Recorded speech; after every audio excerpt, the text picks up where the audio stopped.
प्रेम पुस्तकालय सुगौली बाजार के सभागार में काका फाउंडेशन के द्वारा शनिवार को हिंदी दिवस के अवसर पर संगोष्ठी का आयोजन किया गया। संगोष्ठी में संबोधित करते हुए बताया कि हिंदी भाषा का विकास लगातार हो रहे हैं, लेकिन हिंदी भाषा को देवनागरी लिपि कहते हैं, जिसमें काफी गिरावट आ रही है। वर्तमान में बच्चों द्वारा हिंदी को भी रोमन लिपि लिखा जा रहा है, जो सही नहीं है। हिंदी भाषा के विकास के लिए हमारे देश के विभिन्न राज्यों के कवि, नाटककार, लेखकों ने हिंदी को सरल से सरल शब्दावली का उपयोग कर विभिन्न रचनाएं की, जो आए हम सबके बीच है, जिसका हम सब अध्ययन करें। हिंदी को सरल से सरल तरीके से लिखने व सीखने को सीखा जा सकता है, लेकिन आज के बच्चों द्वारा हिंदी को रोमन लिपि लिखा जा रहा है। हमें जरूरत है कि अपने बच्चे समाज को हिंदी के साथ देवनागरी लिपि के प्रति जागरूक करें। आपन माटी आपन पार्टी के संस्थापक सदस्य समाज सेवी जितेंद्र तिवारी ने अपने संबोधन में हिंदी पर जोर देते हुए कहा कि इंग्लिश रोजी के लिए हमारी मजबूरी है, तो हिंदी हमारी संस्कृति के लिए जरूरी है। विश्वजीत झा, रुस्तम जी, सागर खंडेवाल, डॉक्टर पवन सहनी सहित अन्य ने संबोधित किया। संगोष्ठी की अध्यक्षता अशोक कुमार ने किया। संचालन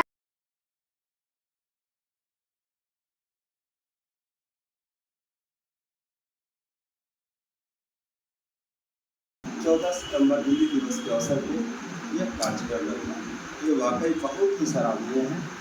इसके लिए शब्दों में पूरा नहीं जा सकता, क्योंकि सुगौली में बहुत सारे लोग हैं जो हिंदी में बात करते हैं, हिंदी के शिक्षक हैं, हिंदी के पत्रकार भी हैं, हिंदी भाषा के माध्यम से समाज सेवा करने वाले भी लोग हैं, हिंदी भाषा के माध्यम से राजनीतिक पार्टियों को चलाने वाले भी लोग हैं। लेकिन हिंदी को लेकर के कोई जागरूक नहीं है।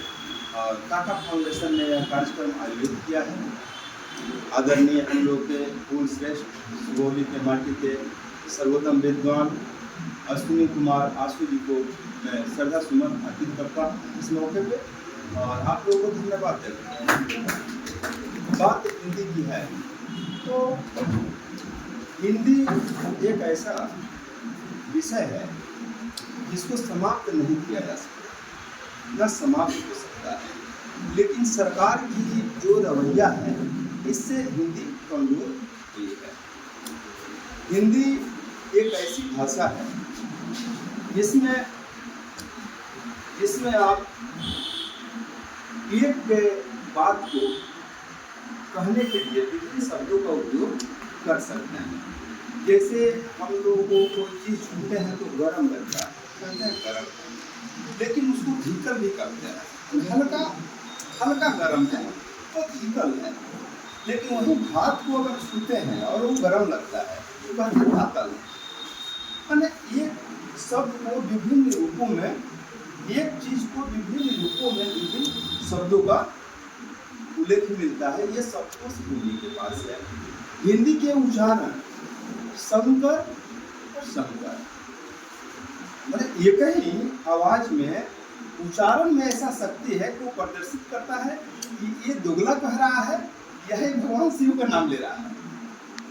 एक ही शब्दों में यह उच्चारण स्पष्ट करता है कि ये चीनी के लिए सीता कह रहा है, यह सीता श्री राम की पत्नी के लिए कह रहा है। ये किसी विषय में नहीं मिलता है, किसी भाषा में नहीं मिलता है। कोई ऐसी भाषा नहीं है जो इतना स्पष्टता से एक एक चीज को प्रदर्शित कर सके।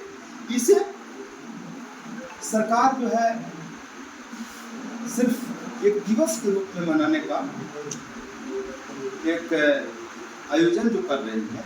अगर सरकार चाहे तो जितनी कंपनियां उसको कहे कि अगर आप इंग्लिश में लिखते हैं अपने दवा का नाम, हमें कोई एतराज नहीं, लेकिन हिंदी में भी लिखना पड़ेगा। जैसे चाइना करता है, जापान करता है, अपनी भाषा को मरने नहीं देता है। तो सरकार अगर चाहती है वहाँ की, तो अगर इंग्लिश में वो नाम लिखता है, जापानी भाषा देना है, वहाँ चाइनीज भाषा देना है, तो वो भाषा कमजोर नहीं हो सकता है।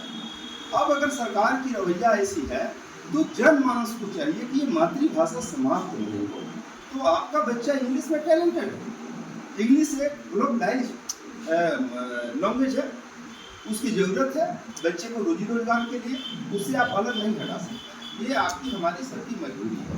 लेकिन हिंदी भी जाने बच्चा, यह जरूरी है, ये मजबूरी नहीं है, ये जरूरी है कि हिंदी भी बच्चा जाने और उसको कोई खत में अगर लिख दिया या व्हाट्सएप पे लिख के दे दिया कि तुम शंकर हो, तो वो समझ सके कि वह मित्र मेरा मुझे दुगला कहा है या भगवान शिव जैसा कहा है।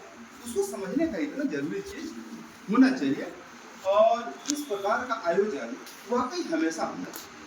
अभी शुक्रगुजार हैं इस भारतवर्ष के लोग कि हिंदी न्यूज चैनल, हिंदी अखबार इस भाषा को जिंदा रखा है विश्व के पटल में, नहीं तो हिंदी समाप्त हो गया रहता।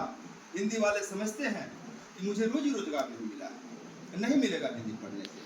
लेकिन अब के जनरेशन में जैसे हिंदी का अभाव हुआ है, आपके हाई स्कूल में टीचर नहीं है हिंदी का, मध्य विद्यालय में नहीं है, अपर विद्यालय में नहीं है, आपके कॉलेज में प्रोफेसर नहीं है हिंदी के, हिंदी टाइप करने वाला आपके कोर्ट में नहीं है, इंग्लिश टाइप करने वाला मिल जाता है। तो अब हिंदी के प्रति रुझान हुआ है कि हिंदी हम सीखेंगे तो हमको रोजी रोजगार मिल जाएगा। तो आप हम प्रेरित कर सकते हैं बच्चों को, उसको रोजगार मिलेगा आने वाले दिन में। अभी कई सारे इंस्टीट्यूट है जो शुरू कर दिए हैं कि हम हिंदी में इंजीनियरिंग कराएंगे, हिंदी में आपको डॉक्टर बनाएंगे, क्योंकि आपको चाकू, छुरा, छुरी में अंतर जो है हिंदी ही कर सकता है। तो रुझान हुआ है हिंदी के प्रति और मैं उम्मीद करता हूँ और विश्वास भी दिलाता हूँ कि हिंदी और भी आगे चल के सशक्त बन के हिंदी कमजोर नहीं होगा। आपके जैसे लोग जिंदा है इस भारतवर्ष में तो हिंदी शिखर पे जाएगा। हिंदी का शब्दकोश इतना बड़ा है, संस्कृत के बाद अगर किसी का सबसे बड़ा शब्दकोश है तो हिंदी के पास है, और फिर उसके बाद शब्दकोश में उर्दू आता है। हमारे भारतवर्ष में हिंदी अगर हमारी बुआ है तो उर्दू हमारी मौसी है। लागू कर दिया गया, लेकिन हिंदी दिवस मनाने की जो परंपरा शुरू हुई वह 14 सितंबर 1953 उससे लगातार हर साल हम हिंदी दिवस मनाते आते हैं आ रहे हैं और एक विश्व हिंदी दिवस मनाया जाता है। विश्व हिंदी दिवस 10 जनवरी को मनाया जाता है। इसका प्रारंभ कब से हुआ है इसको भी जान लेना आवश्यक है कि विश्व हिंदी सम्मेलन हुआ था। प्रथम विश्व हिंदी सम्मेलन नागपुर में हुआ था, महाराष्ट्र के नागपुर बड़े शहर में, और उस दिन के याद में प्रतिवर्ष 10 जनवरी को हम विश्व हिंदी दिवस भी मनाते हैं। तो यह हिंदी दिवस मनाने की जो परंपरा शुरू इसकी बात में